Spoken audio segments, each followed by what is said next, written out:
जोहार दोस्तों, मैं उरांव सर आप लोगों को स्वागत करता हूं आज का झारखंड जीके क्लास में। आज का क्वेश्चन बहुत ही महत्वपूर्ण है जो आपके एग्जाम में 100% देखने को मिलेगा। तो समय को ना गंवाते हुए चलिए पहला क्वेश्चन शुरू करते हैं।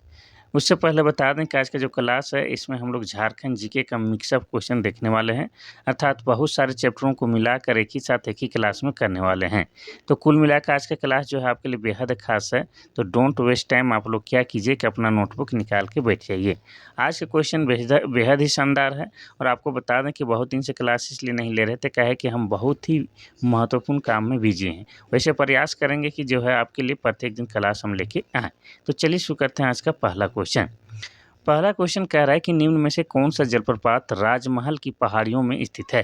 पहला है हिरनी जलप्रपात, दूसरा है गौतम धारा जलप्रपात, तीसरा है उसरी जलप्रपात, चौथा है मोतीझरा जलप्रपात। तो इसका सही उत्तर हो जाएगा आपका ऑप्शन नंबर डी, मोतीझरा जलप्रपात राजमहल की पहाड़ियों से निकलती है। और ये किस नदी पर स्थित है? तो ये जो है आपका अजय नदी पर स्थित है। अगर अजय नदी की बात करेंगे तो इसका उद्गम स्थल कहाँ है? तो इसका उद्गम स्थल मुंगेर है। और मुंगेर की बात करेंगे तो मुंगेर किस राज्य में है? तो मुंगेर आपका बिहार राज्य में है। और बिहार से ही हम लोग 40% भूभाग काट करके अलग झारखंड राज्य का निर्माण किए हैं। इतना आपको याद रखना है।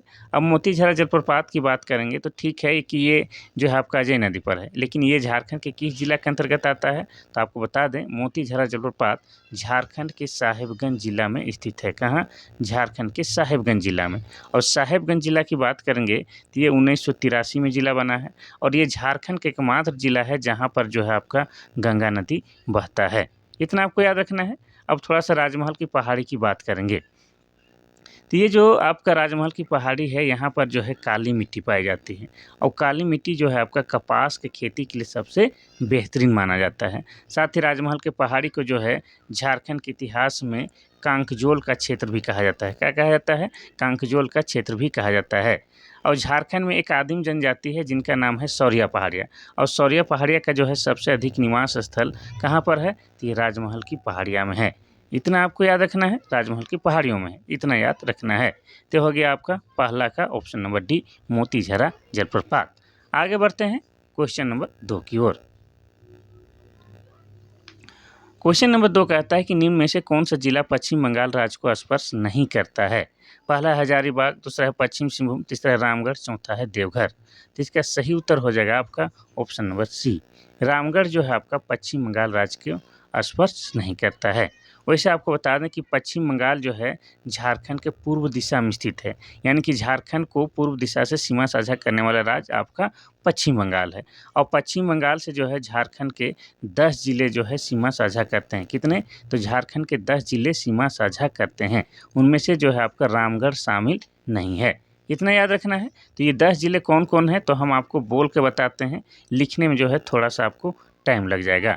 पहला हो जाएगा आपका साहेबगंज, दूसरा है पाकुड़, तीसरा है दुमका, चौथा है जामताड़ा, पाँचवा धनबाद, छठा बोकारो, सातवां रामगढ़, आठवां रांची और नौवां है सरायकेला और 10वां है पूर्वी सिंहभूम। तो ये 10 जिले जो हैं पश्चिम बंगाल राज्य के साथ सीमा साझा करते हैं। इतना याद रखना है। अगर रामगढ़ की बात करेंगे तो रामगढ़ जो है झारखंड का 24वां जिला है और ये जिला कब बनता है? ये जिला बनता है आपको 12 सितंबर 2007 को जो है झारखंड का 24वां जिला बनता है। और क्षेत्रफल की दृष्टि से अगर बात करेंगे तो रामगढ़ जो है झारखंड का सबसे छोटा जिला है। इतना याद रखना है, ठीक है। चलिए, अगर रामगढ़ को हम लोग झारखंड के इतिहास के नज़रों से देखते हैं तो रामगढ़ राज्य की स्थापना 1368 ईस्वी में हुई है। और किसने की है इसकी स्थापना? तो राजा बागदेव सिंह ने रामगढ़ राज्य की स्थापना की थी। इतना याद रखना है शॉर्ट में। चलिए आगे बढ़ते हैं हम लोग क्वेश्चन नंबर 3 की ओर। क्वेश्चन नंबर 3 कहता है कि कोडरमा जिले की मिट्टी चमकीली नज़र आती है, इसका मुख्य कारण क्या है? पहला है मैग्नीज का होना, दूसरा एल्युमिनियम का होना, तीसरा है कोयले का होना, चौथा अभ्रक के कणों का होना। तो इसका सही उत्तर हो जाएगा आपका ऑप्शन नंबर डी, अभ्रक के कणों के कारण जो है कोडरमा जिले की मिट्टी जो है क्या है? चमकीली नज़र आती है। आपको बता दें कि कोडरमा में जो है अभ्रक अत्यधिक मात्रा में पाया जाता है, इसीलिए कोडरमा को जो है अभ्रक की राजधानी भी कहा जाता है, ठीक है। अगर अभ्रक वाला जो क्षेत्र है उसमें मिट्टी की बात करेंगे तो कैसी मिट्टी पाई जाएगी? तो अभ्रक मूलक मिट्टी पाई जाएगी। और अभ्रक मूलक मिट्टी की पहचान क्या है? तो हल्का चमकीला होता है और हल्का गुलाबी रंग का होता है। अब कोडरमा की बात करेंगे तो कोडरमा जिला कब बना है, तो हमारा जो है कोडरमा जिला बना है 1994 ईस्वी को। और कोडरमा में पूरे झारखंड में सबसे अधिक अभ्रक पाया जाता है। वैसे कोडरमा के अलावा आपका हो जाएगा गिरिडीह में भी अभ्रक पाया जाता है, इसके अलावा आपका हजारीबाग में भी अभ्रक पाया जाता है, लेकिन सबसे अधिक की बात करेंगे तो कोडरमा जिला में अभ्रक पाया जाता है। इसीलिए तो है कोडरमा जिला को झारखंड का या भारत का अभ्रक की राजधानी कहा जाता है। ठीक है, और कैसे अभ्रक पाया जाता है, तो उच्च कोटि का अभ्रक पाया जाता है जिसको रूबी के नाम से भी पुकारा जाता है। इतना याद रखना है। तो ऑप्शन नंबर डी जो है आपका अभ्रक के कणों का होना हो जाएगा। आगे बढ़ते हैं हम लोग क्वेश्चन नंबर 3 की ओर, 3 नहीं 4 की ओर।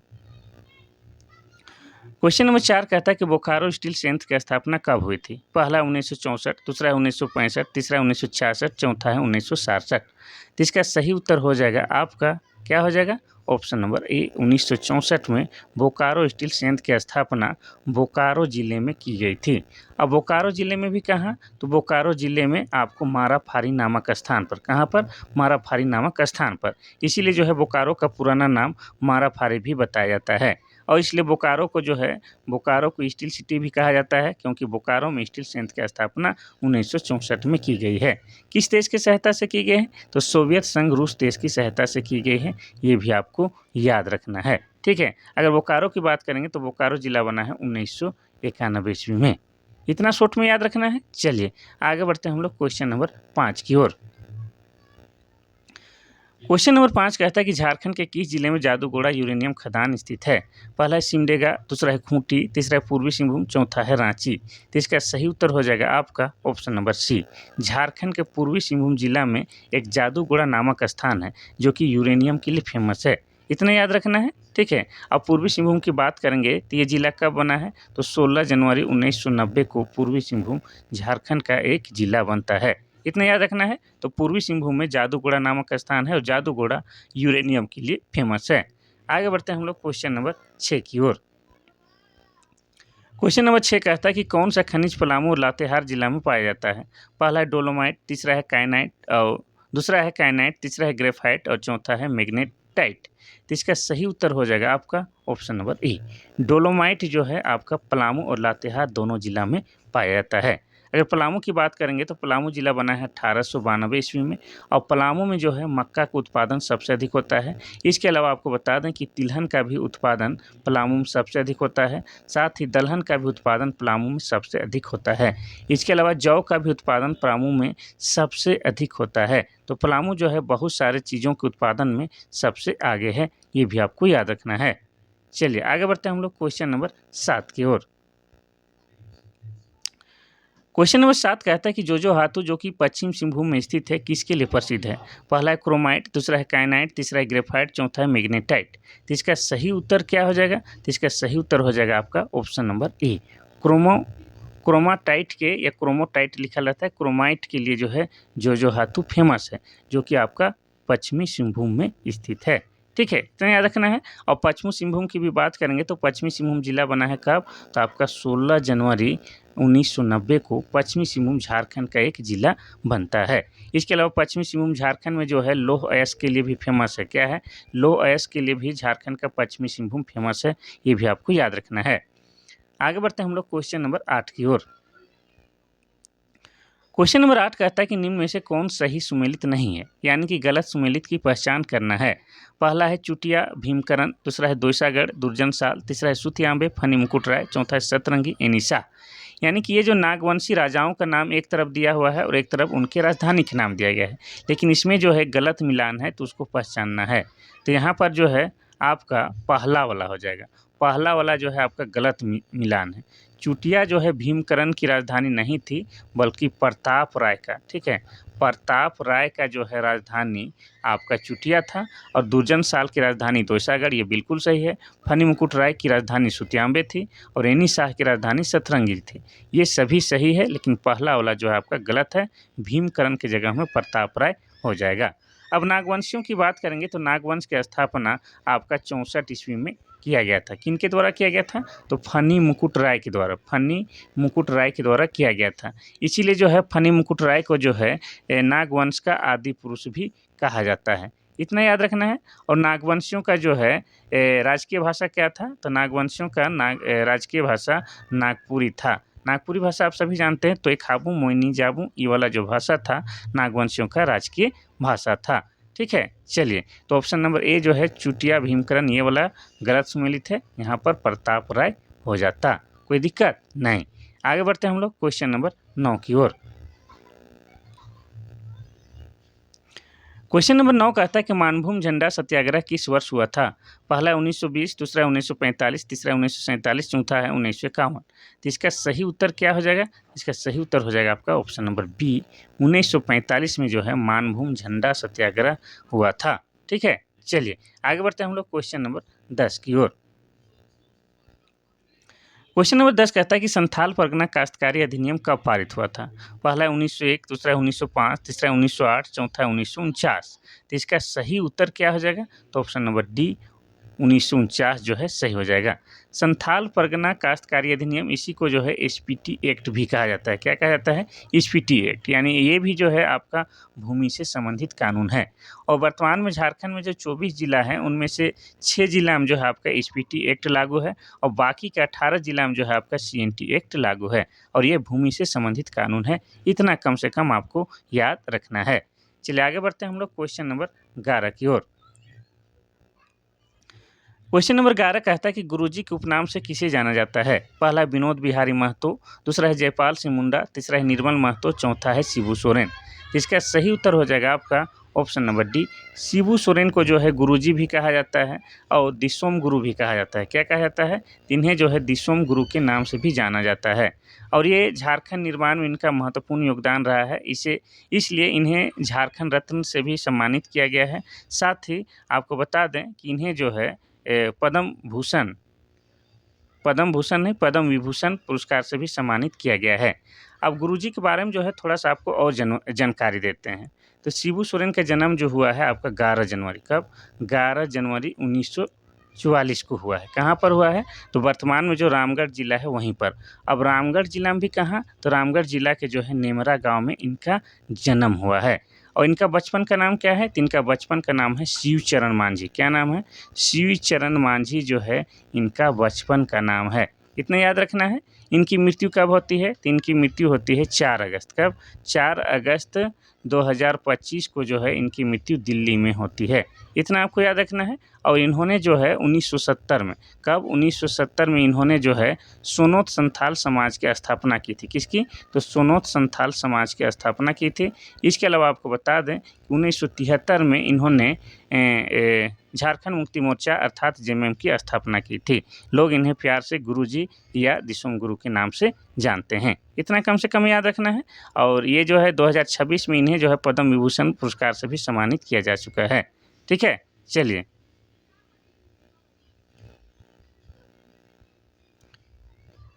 क्वेश्चन नंबर 12 कहता है कि माँ छिन्नमस्तिका मंदिर कहाँ स्थित है। पहला है नगरी रांची, दूसरा है नगर लातेहार, तीसरा बरही हजारीबाग, चौथा इनमें से कोई नहीं। तो इसका सही उत्तर हो जाएगा आपका ऑप्शन नंबर डी, इनमें से कोई नहीं। देखिए माँ छिन्नमस्तिका मंदिर, इसी का दूसरा नाम क्या है, तो इसी का दूसरा नाम है रजरप्पा मंदिर और यह आपका रामगढ़ जिला में है। रामगढ़ जिला के रजरप्पा नामक स्थान पर है, इसीलिए इसे रजरप्पा मंदिर भी कहा जाता है। यहाँ पर जो है माँ काली का जो है सिर कटा हुआ मूर्ति जो है विराजमान है और यहाँ पर लोग जो है अपनी तंत्र विद्या या तंत्र मनोकामना को पूर्ण करने के लिए भी जाते हैं। ये तंत्र कामना के लिए सही जगह भी माना जाता है। और आपको बता दें कि यहाँ पर जो है बकरे की बलि भी दी जाती है। क्या, बकरे की बलि भी दी जाती है और यह जो है आपका दामोदर, ठीक है, दामोदर प्लस भैरवी नदी के संगम में स्थित है। ठीक है, भैरवी नदी को ही भेड़ा नदी कहा जाता है और ठीक इसी मंदिर के बगल में जो है आपका रजरप्पा जलप्रपात भी स्थित है, जो कि आपका दामोदर प्लस भैरवी नदी के संगम में ही बना हुआ है। इतना याद रखना है। तो ये जो है माँ छिन्नमस्तिका मंदिर अर्थात रजरप्पा मंदिर आपका रामगढ़ जिला में स्थित है। कहाँ पर है, रामगढ़ जिला में। और रामगढ़ जिला कब बना है, आप सभी जानते हैं 12 सितंबर 2007 को झारखंड का 24वां जिला के रूप में अस्तित्व में आता है। ठीक है, चलिए आगे बढ़ते हैं हम लोग क्वेश्चन नंबर 13 की ओर। क्वेश्चन नंबर 13 कहता है कि झारखंड के किस मंदिर को पत्थर पर लिखी कविता की संज्ञा दी गई है। पहला है पहाड़ी मंदिर रांची, दूसरा है बैजनाथ धाम देवघर, तीसरा है भद्रकाली मंदिर चतरा, चौथा है सूर्य मंदिर बुंडू। तो इसका सही उत्तर हो जाएगा आपका ऑप्शन नंबर डी, सूर्य मंदिर बुंडू। सूर्य मंदिर बुंडू को जो है पत्थर पर लिखी कविता की संज्ञा दी गई है। और ये कहाँ है, तो ये आपका रांची जिला में है। रांची से अगर आप टाटा जाते हैं तो आपको जो है कम से कम 35 से 40 किलोमीटर की दूरी में जो है आपका बुंडू नामक स्थान है, वहीं पर जो है सूर्य मंदिर बना हुआ है। यहाँ पर जो है भगवान सूर्य का जो है रथ पर सवार दिखाया गया है और इनकी कलाकृति और सुंदरता के कारण जो है इसे क्या कहा गया है, तो पत्थर पर लिखी कविता का भी संज्ञा दिया गया है। यहाँ पर जो है प्रत्येक साल जो है 25 जनवरी, हाँ शायद 25 जनवरी माह में ही क्या है एक भव्य मेला का आयोजन किया जाता है। अब कभी कभी पूछ देता है कि सूर्य मंदिर का जो है आर्किटेक्ट कौन है, तो आर्किटेक्ट का नाम पूछता है हमेशा, क्योंकि इसकी जो है सुंदर कलाकृति के कारण ही इन्हें जो है पत्थर पर लिखी कविता कहा जाता है, इसीलिए इसका आर्किटेक्ट भी पूछता है। तो आर्किटेक्ट का नाम है SRN कालिया। क्या नाम है, SRN कालिया इसका आर्किटेक्ट का नाम है। अगर SRN याद नहीं होगा तो आप लोग कम से कम याद रखिएगा कालिया, ठीक है। चलिए क्वेश्चन नंबर 14 कहता है कि रोलेक्ट एक्ट विरोधी सत्याग्रह का रांची में नेतृत्व किसने किया था। पहला बालेश्वर सहाय, दूसरा है गुलाब तिवारी, तीसरा है ए और बी दोनों, चौथा इनमें से कोई नहीं। तो इसका सही उत्तर हो जाएगा आपका ऑप्शन नंबर सी, ए और बी दोनों। देखिए ये जो रोलेक्ट एक्ट है इसका विरोध पूरे भारत में हो रहा था, रांची में भी इसका विरोध हो रहा था। तो रांची में इसका विरोध बालेश्वर सहाय और गुलाब तिवारी दोनों ने की थी। अब रोलेक्ट एक्ट क्या है, तो हम आपको बता दें कि 1919 में जो है अंग्रेज़ों के द्वारा लाया गया एक कानून था जिसे काला कानून भी कहा गया। अब काला कानून क्यों कहा गया, क्योंकि इस कानून के आधार से जो है किसी व्यक्ति को शक के आधार पर गिरफ्तार किया जा सकता था और उसे जो है जमानत लेने का भी हक नहीं था। इसलिए इस कानून को जो है ना वकील, ना दलील, ना अपील का कानून भी कहा गया और काला कानून भी कहा गया, जिसका जो है पूरे देश में विरोध हो रहा था। ठीक है, तो ऑप्शन नंबर सी जो है इसका सही हो जाएगा। क्वेश्चन नंबर 15 कहता है कि गांधी जी का टाना भक्तों से संपर्क किस आंदोलन के दौरान हुआ था। पहला है बहावी आंदोलन, दूसरा असहयोग आंदोलन, तीसरा है खादी आंदोलन, चौथा है सविनय अवज्ञा आंदोलन। तो इसका सही उत्तर हो जाएगा आपका ऑप्शन नंबर बी, असहयोग आंदोलन के दौरान जो है महात्मा गांधी जी का संपर्क टाना भक्तों के साथ हुई थी। इतना याद रखना है।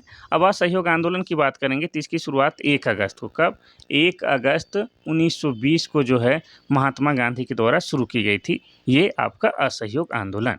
ठीक है, चलिए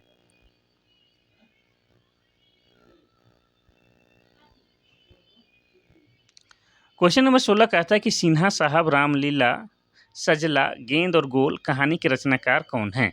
पहला है भोगला सोरेन, दूसरा है चंडीदास, तीसरा है जीसी बनर्जी, चौथा है राधा कृष्ण। तो इसका सही उत्तर हो जाएगा आपका option number D. Radha Krishna जो है झारखंड के महान या प्रमुख राइटर में से एक है, उन्हीं के द्वारा लिखा गया ये रचना है। कौन कौन, सिन्हा साहब, रामलीला, सजला, गेंद और गोल, ये राधा कृष्ण के द्वारा लिखा गया है।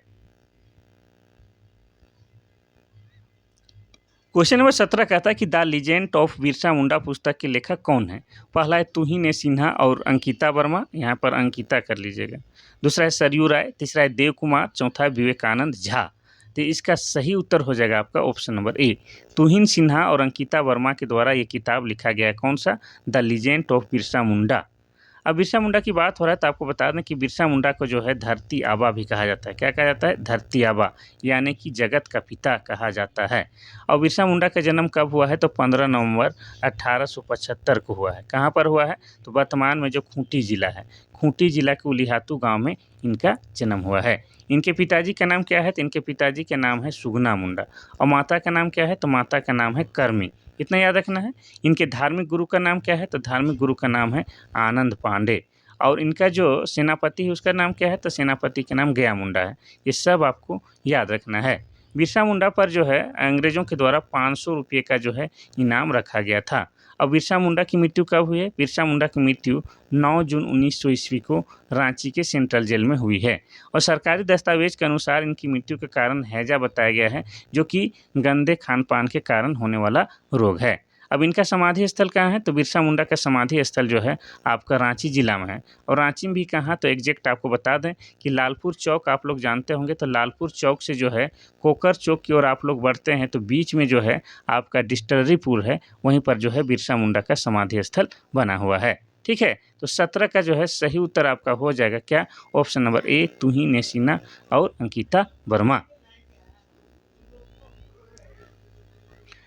क्वेश्चन नंबर 18 कहता है कि प्रेमलता अग्रवाल का संबंध किससे है। पहला पावर लिफ्टिंग, दूसरा पर्वतारोहण, तीसरा मुक्केबाज, चौथा है कुश्ती। तो इसका सही उत्तर हो जाएगा आपका ऑप्शन नंबर बी, पर्वतारोहण।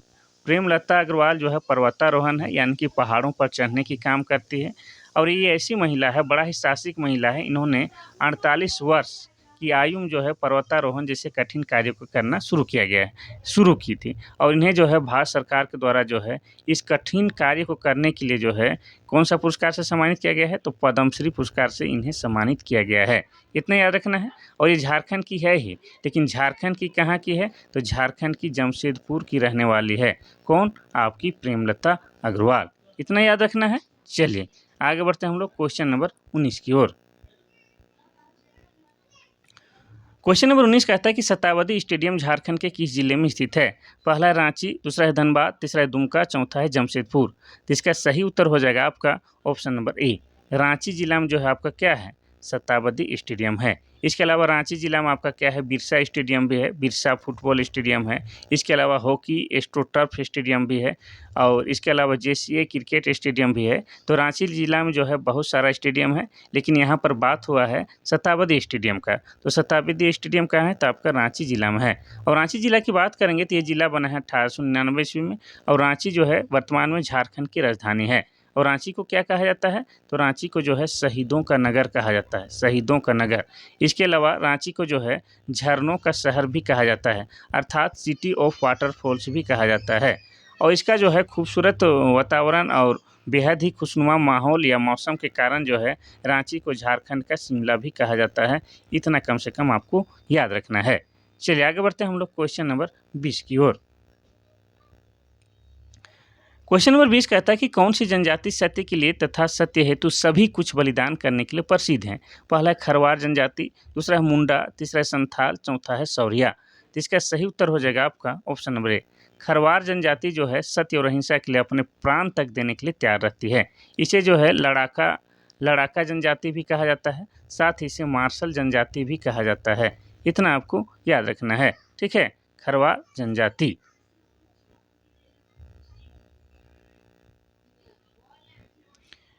क्वेश्चन नंबर 21 कहता है कि झारखंड के मुंडा भाषा परिवार में निम्न में से कौन सी भाषा शामिल है। पहला है कोरबा, दूसरा है खड़िया, तीसरा है पहाड़िया, चौथा है खोरठा। तो इसका सही उत्तर हो जाएगा आपका ऑप्शन नंबर क्या, तो ऑप्शन नंबर बी, खड़िया भाषा जो है आपका मुंडा भाषा परिवार में शामिल है।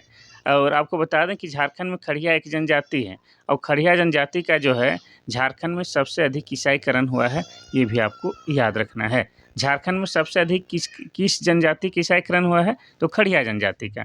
और खड़िया भाषा जो है मुंडा भाषा परिवार के अंतर्गत आता है। इतना याद रखना है। चलिए आगे बढ़ते हैं हम लोग क्वेश्चन नंबर 22 की ओर।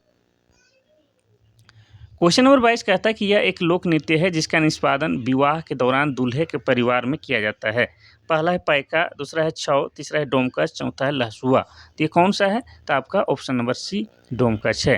यानी कि आप सीधा सिंपल याद रखिएगा कि विवाह के समय कौन सा लोक नृत्य किया जाता है, तो डोमकच। इतना याद रखना है। और डिटेल में जानना है तो आपको बता दें कि होता क्या है कि सदानों में जो होता क्या है कि शादी के समय जो है लड़के घर वाले में सभी पुरुष वर्ग या सभी पुरुष जो है बारात के लिए चले जाते हैं, तो घर में जो है महिलाएं बच जाती है।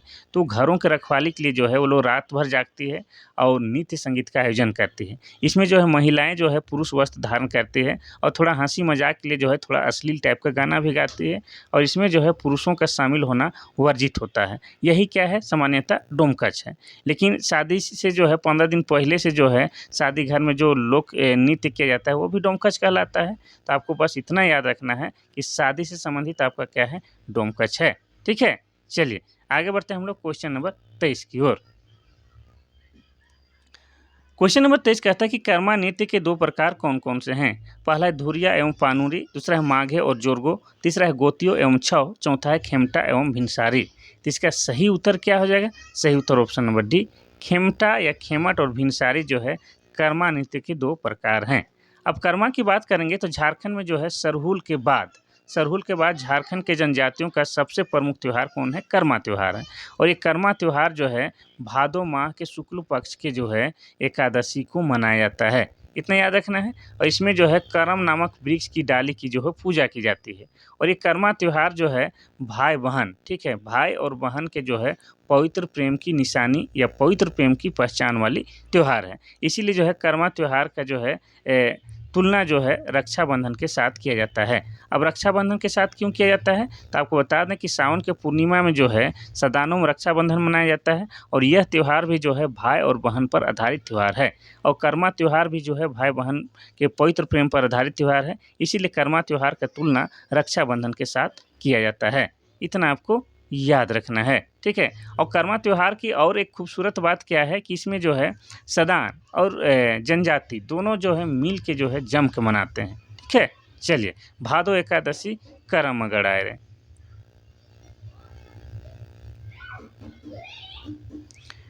क्वेश्चन नंबर 24 कहता है कि कौन सा ऐसा पर्व है जिसमें महिलाएं शामिल नहीं होती है? पहला है नया खानी, दूसरा है चंडी पर्व, तीसरा है जनी शिकार, चौथा है सोहराय।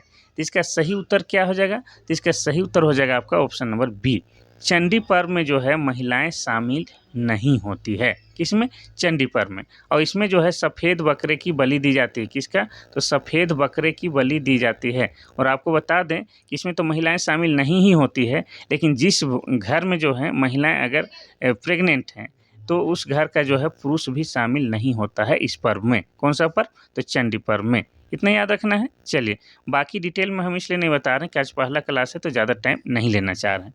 नया खानी आप सभी जानते हैं कि नया अन्न ग्रहण करने से संबंधित त्यौहार है।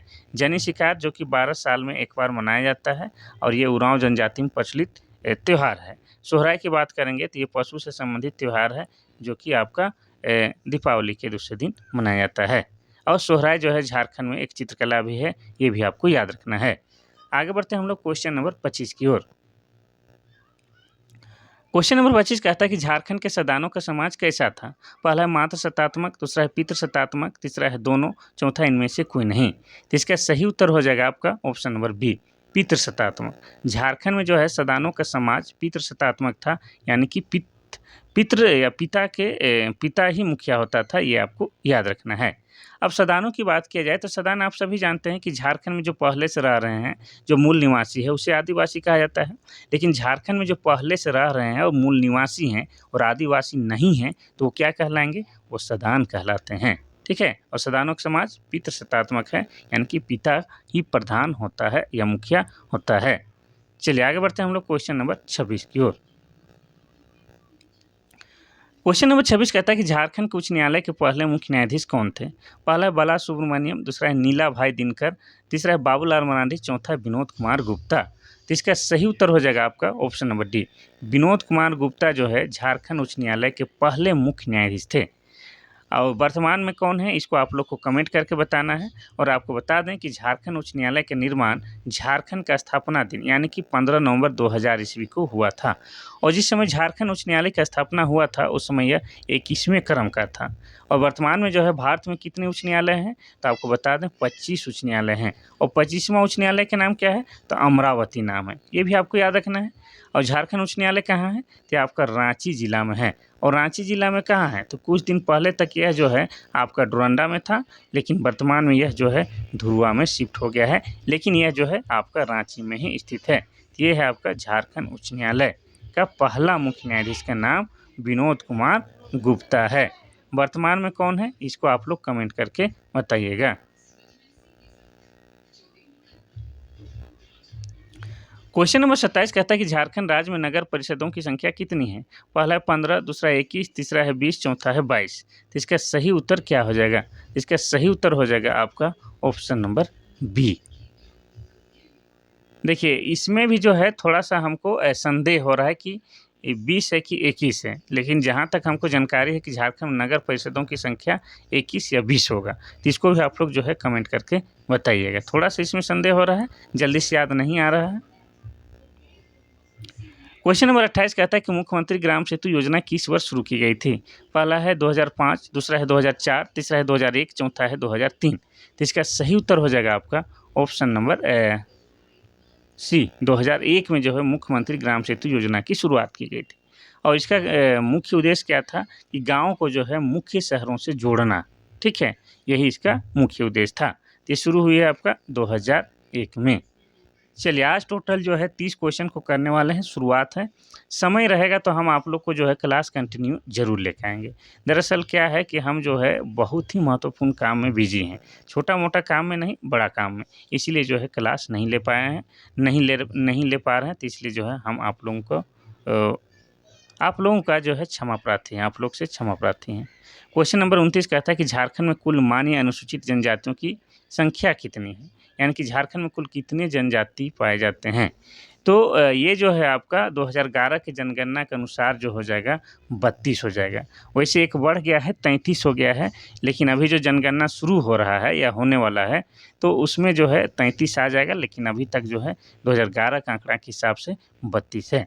और ये जो 32 जनजाति है, उन्हीं में से 8 को जो है क्या है, 8 को आदिम जनजाति माना जाता है, उन्हीं में से में। ऐसा मत सोचिएगा कि 32 जनजाति है और 8 आदिम जनजाति, यानी कि 40, ऐसे नहीं। वो जो 32 जो जनजाति है, उन्हीं में से 8 को जो है आदिम जनजाति माना जाता है। ये आंकड़ा जो है आपका 2011 के जनगणना के अनुसार है। अभी जो है जनगणना हो रहा है, इसमें जो है कुछ अलग आंकड़ा आएगा, उसको भी हम लोग को याद करना होगा। सब रटा देंगे, टेंशन नहीं लेना है।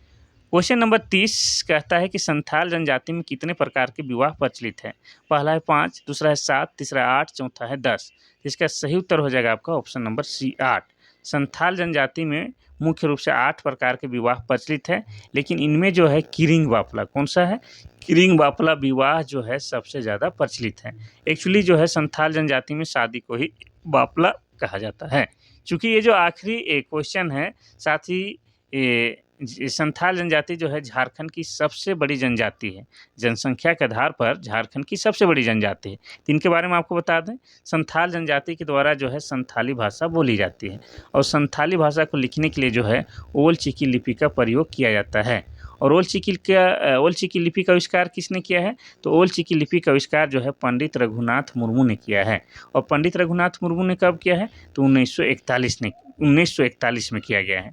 और ये जो है जेएसएससी के अनुसार जो है 1941 ही सही होगा। कहीं पर जो है आपको जो है अलग डेट देखने को मिलता है, लेकिन जेएसएससी जो है 1941 को सही मानता है।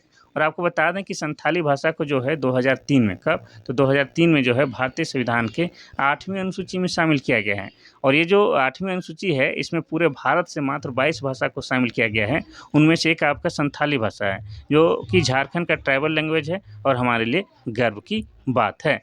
इसके अलावा बता दें कि संथाल जनजाति में जो है एक बिटलाहा नाम करके सामाजिक सज़ा पाया जाता है। क्या चीज़?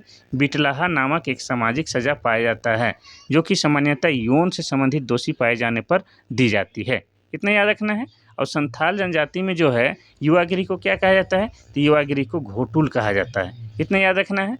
और संथाल जनजाति में क्या याद रख सकते हैं? तो संथाल जनजाति में जो है सरहुल को क्या कहा जाता है? सरहुल को बाहा के नाम से जाना जाता है। और संथाल जनजाति के प्रमुख देवता का नाम क्या है? तो प्रमुख देवता का नाम है सिंह बोंगा। क्या नाम है? सिंह बोंगा। और सिंह बोंगा का जो है सिंह बोंगा किसका रूप है? तो भगवान सूर्य के प्रतीक हैं आपके सिंह बोंगा। इतना कम से कम याद रखना है। ये पहला क्लास है, तो ज़्यादा एक्सप्लेन नहीं करते हैं। कल फिर से महत्वपूर्ण क्लास के साथ शामिल होते हैं। तब तक के लिए थैंक यू, धन्यवाद।